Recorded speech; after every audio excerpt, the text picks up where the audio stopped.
नमस्कार विद्यार्थी मित्रांनो. तर माझ्या YouTube चॅनलमध्ये मी तुमचं सहर्ष स्वागत करीत आहे. तर तुमच्यासाठी एका अति महत्त्वपूर्ण विषयावरती व्हिडिओ घेऊन आलो आहे. तो म्हणजे महाराष्ट्र शासनाच्या अन्न, नागरी आणि पुरवठा आणि ग्राहक संरक्षण विभागामध्ये जी भरती प्रक्रिया सध्या सुरू आहे. तर त्यांनी सर्वसाधारण गुणवत्ता यादी प्रसिद्ध केलेली आहे. अंतिम निकालही लागलेला आहे. आता या निकालासंदर्भात तुम्हाला मी माहिती देईन. आता बघा, सगळ्यात पहिलं महत्त्वाचं आहे की ही जी जाहिरात आहे. आता ही जाहिरात आहे. त्याच्यामध्ये जर बघितलं तर ही प्रस्तुत पदभरती जी आहे ती पुरवठा निरीक्षक साठी आणि जे होते उच्चस्तरीय लिपिक या पदासाठी 345 पदांकरता ही पदभरती घेण्यात आली होती. IBPS ने घेतली होती. याच्यामध्ये पद हे वेगवेगळी इथे दिलेले आहेत. आता आपण ही पदभरतीमध्ये गेलो आपण, तर आपल्याला एक मुद्दा समजून जाईल की हे जे आहे पदवीधर अंशकालीन उमेदवार आहेत. हे यांचं वय दिलेलं आहे 55 वर्ष. ओके, त्यांना 55 वर्षापर्यंत तुम्ही फॉर्म भरू शकतात हे विद्यार्थी. आता हे जर आपण जाहिरातीनुसार बघितलं, आपण खाली अजून सिस्टमॅटिक जाहिरात असेल त्याच्यामध्ये तुम्हाला समजेल की हे प्रत्येक विभागाकरता. आता तुम्ही जर बघा 47 पद आहेत कोकणासाठी, कोकण विभागासाठी. आणि याच्यामध्ये जर बघितलं तर पदवीधर अंशकालीन इथं टोटल 5 उमेदवार आहेत. 5 इथं आहेत. त्याच्यानंतर पुण्यासाठी जर बघा तर इथं जर आहे ते इथं 8 उमेदवार आहेत. 8 आणि 5 13 उमेदवार येतील. त्याच्यानंतर इथं जर गेलो आपण 13 आणि इथं 5 आहेत. 13 आणि 5 परत 18 उमेदवार होतील. 18 आणि परत जर बघितलं इथं तर हे परत 8 आहेत. 18 आणि 8 परत काय होतील की 26 उमेदवार होतील. त्याच्यानंतर ना इथं जर गेलो आपण 26 उमेदवार, इथं परत काय आहेत की 4 आहेत. 26 आणि 4 30 उमेदवार. त्याच्यानंतर नागपूरमध्ये हे 2 आहेत, 32 उमेदवार. 32 उमेदवार आहेत हे. आणि इथं जर बघितलं तर हे 2 उमेदवार, म्हणजे 32 आणि 2 34 उमेदवार आहेत. आता तुम्ही जर ही यादी जर प्रॉपर बघितली, सर्वसाधारण गुणवत्ता झाली आणि अंतिम निकाल जर बघितला, तर ह्या यादीनुसार जर बघा की तुम्हाला मी दाखवतो की काय आहे ते. तर ही यादीमध्ये हे आहेत पार्ट टाइम ग्रॅज्युएट आहेत, 184 मार्क आहेत त्यांचं. ओके, त्याच्यानंतर ना आता इथं पुढे गेला आपण तर पार्ट टाइम ग्रॅज्युएट. तर इथं परत पार्ट टाइम ग्रॅज्युएट आहेत. पार्ट टाइम ग्रॅज्युएट इथं PTG दिसेल. आता मी सर्चच करू याला PTG, म्हणजे आपल्याला समजून जाईल.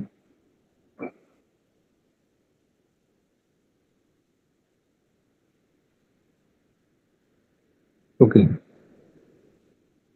पार्ट टाइम ग्रॅज्युएट झाले. हे परत पार्ट टाइम ग्रॅज्युएट 2 आहेत.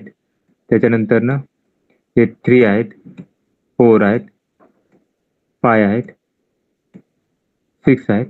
तर हे जे विद्यार्थी जे आहेत, जे काय असतील विद्यार्थी याच्यामध्ये, आता आपल्याला जर याच्यामध्ये सर्वसाधारण गुणवत्ता यादी बघितली आपण, जी की यांनी दिलेली आहे, तर या उमेदवाराचे जे वय आहे, आता इथं यांनी काय केलं की वय दिलेलं आहे. आता इथं तर आपल्याला कळून जाईल की यांचं जे वय आहे, आता हे आहे 95चं. हे पार्ट टाइम ग्रॅज्युएट. तर हे 95चं उमेदवार जे आहे ते पार्ट टाइम ग्रॅज्युएट नाही आहेत, लक्षात घ्या. उमेदवाराचं वय जे असतं पार्ट टाइम ग्रॅज्युएटचं, तुम्हाला जर मी काय करतो की ती यादी दाखवतो, तुम्हाला यादीमुळे कळून जाईल की ते उमेदवार किती कोणत्या ह्याचे असतात ते. एकच मिनिट थांबा.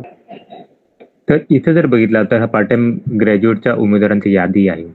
तर प्रत्येक याच्यानुसार यांची नोंदणी क्रमांक आहे. आणि तुम्ही जर डेट ऑफ बर्थ जर बघा तर 69, 72, 72, 72, 73, 73, 73, तुम्ही बघा 64, 64, 64, 67, 71. तुम्ही जर बघाल तर हे सगळे 70 ते 80 आणि त्याच्या पहिले उमेदवार आहेत. कुणी 90च्या पुढे दिसणार नाही तुम्हाला उमेदवार. हे सगळ्याचं रजिस्ट्रेशन आहे इथे, प्रॉपर रजिस्ट्रेशन आहे. आणि हेच उमेदवार आहेत जे एलिजिबल आहेत. ते बाकी उमेदवार जे आहेत 90 वगैरे टक्केवाले जे आहेत ते उमेदवार ऍक्च्युअली उमेदवार नाही आहेत. तुम्हाला मी आपल्या यादीकडे जर गेलो आपण, ही आहे. ओके, ही नाही यादी, फायनल सिलेक्शन इथं होती. ही यादी. तर हे नाही आहेत. त्याच्यानंतर इथं जर बघा तुम्ही, हे उमेदवार आहेत 89चे, हे पण उमेदवार नाही आहेत. ठीक आहे. जर यांचं सिलेक्शन झाले असेल तर हे उमेदवार सिलेक्शन आहे. हे परत 95चे उमेदवार. त्याच्यानंतर इथं परत काय की 96चे उमेदवार आहेत. त्याच्यानंतर इथं बघा हे आहेत, हे 2000चे उमेदवार आहेत, हे 2000. तर हे पण उमेदवार नाही आहेत. पार्ट टाइम ग्रॅज्युएटच्या ज्या सीट आहेत त्या आता इथं बघा, इथं आहेत 94चे उमेदवार. इथं बघा जर बघितलं तर 95 आहेत. इथं परत 95 उमेदवार आहेत. त्याच्यानंतर इथं बघितलं तर हे 96 आहे. त्याच्यानंतर पार्ट टाइम ग्रॅज्युएट, हे पार्ट टाइम ग्रॅज्युएटचे उमेदवार नाही आहेत ऍक्च्युअली. तुम्ही जर बघाल यांच्या वयानुसार सांगत आहे मी, वयानुसार सांगत आहे. 94चे हे उमेदवार नाही आहेत. हे परत 95चे उमेदवार आहेत. तर इथं परत काय की हे 96चे उमेदवार आहेत, 97चे. त्याच्यानंतर इथं जर बघितलं तर हे परत 2000 आहे. तर हे उमेदवार डॉक्युमेंट व्हेरिफिकेशन मध्ये बाहेर येतील. लक्षात घ्या मी काय म्हणत आहे. त्याही उमेदवारांनी काय केलं ते माहिती नाही, त्यांच्याकडनं फॉर्म चुकीचा भरला गेला, इंटरनेटवर काय केला, डोंट नो. बट हे जे उमेदवार आहेत त्यांना डॉक्युमेंट व्हेरिफिकेशन मध्ये हे उमेदवार आहेत ते काय करतात की बाहेर येतात. लक्षात घ्या, त्यांना काय करतात की बाहेर काढलं जातं आणि त्या जागी काय करतात. आता जाहिरातीनुसार जर बघितलं आपण, ही जाहिरातीनुसार तर ते इथे पदवीधर अंशकालीनची ही जागा आहे, ही जर भरली गेली नाही, ही होती सपोज एस ची असेल जागा, पहिला कॉलम एस टीचा जागा आहे सपोज, इथं कुठल्याही एकाचा काढेल मी. हा, इथली आहे एक जागा आहे, ती आहे एस ची जागा आहे. तर काय करते ही जागा, जर उमेदवार जर नसेल तर काय करताय की दुसऱ्याला कॉल करते, आणि जर उमेदवार भेटले नाही तर ही जागा काय करते की सर्वसाधारण मध्ये इथं 2 उमेदवारांना घेतलं जातं. तर ही माहिती होती. तर अशाच महत्त्वपूर्ण अपडेटसाठी माझ्या चॅनलला सबस्क्राईब करा, व्हिडिओ लाईक करा आणि माहिती मित्रांसोबत शेअर करा, ज्याने काय होईल की जास्तीत जास्त विद्यार्थ्यांपर्यंत माहिती पोहोचेल. धन्यवाद.